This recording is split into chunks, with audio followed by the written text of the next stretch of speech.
দিক নিয়ে যাব। আল্লাহ উলামায়ে কেরামের জরুরতগুলো আপনি পূরণ করে দেন আল্লাহ।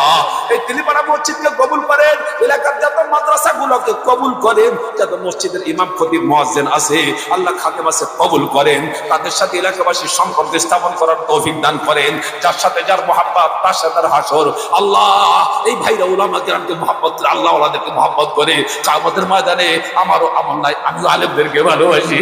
কিয়ামতের ময়দানে মুজাদ্দিদুল মিল্লাত কেবল উম্মত আপনারা যে রহমাতুল্লাহ আলাইহি, আপনি সব রহমাতুল্লাহ আলাইহি শামসুল করে হাফেজ হুজুর, আল্লাহ এই সব বুজুর্গ নবী রাসূলদের সাথে আল্লাহ ওয়ালাদের সাথে আমাদের সিটি আমরা তারা আসল ধান, আল্লাহ ধানগুলোর সাথে এই সিটাগুলোকে আপনি বিক্রি করে জান্নাতে দিয়ে দেন আল্লাহ।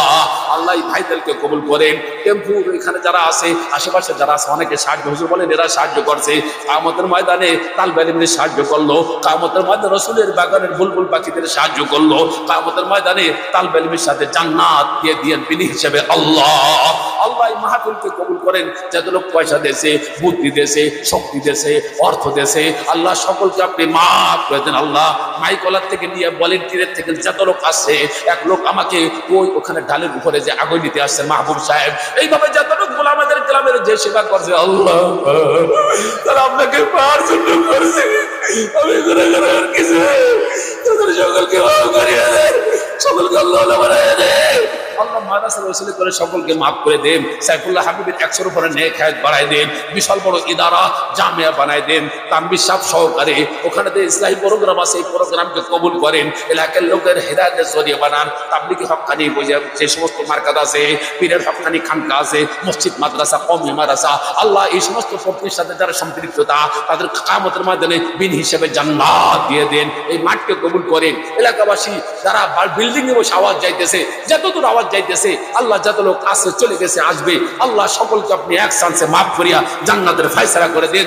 দলের নিচের থেকে উপরে পর্যন্ত যারা আছে, যে কোনো দলের আল্লাহ রাষ্ট্রপ্রধান করা হবে আমি জানি না, আল্লাহ নিচের থেকে উপর পর্যন্ত যে যখন আসবে তাদেরকে আল্লাহ ভালো বানাই দেন। আপনার জন্য জিকির করতে ভালো বানাই দেন, আপনার কোরআন পড়তে ভালো বানাই দেন, আমার মৌলানা বইতে তরতরাই কাবে এমন বানাই দেন। ওমর রাদিয়াল্লাহু এমন শক্তিশালী ছিলেন, এমন শক্তিশালী ছিলেন, সকলে থরথর করে কাঁপতো। হুসম একদিন হাইটে যায়, দেখে শয়তান দৌড়াইতেছে, শয়তানকে বলে তুই দৌড়িস না, ওমর আসতেছে। ওমর রাদিয়াল্লাহু ভয়তে শয়তান দৌড়ে যায়। এমন ওমর রাদিয়াল্লাহু তাআলা খলিফাতুল মুসলিমিন যখন হলেন, থরথরাই কাঁপতো। হাকিম বলতো হযরত আপনার রোগ হয়েছে, কাঁপার রোগ, আপনাকে সাহায্য করি। ওমর বলেন ভাই আমাকে সাহায্য করার দরকার নাই, আমার যে রোগ দুনিয়ার কোনো রোগ হই নেই, আমার মওলার ভয়তে আবার কাপড় আসে। এতগুলো লোকের বাচ্চা আমাকে বানাইছে, আমি গোলাম, দেশের মধ্যে কে কোন অবস্থা আছে ভাগ আদায় করতে পারছি কিনা। এজন্য আল্লাহর সামনে কি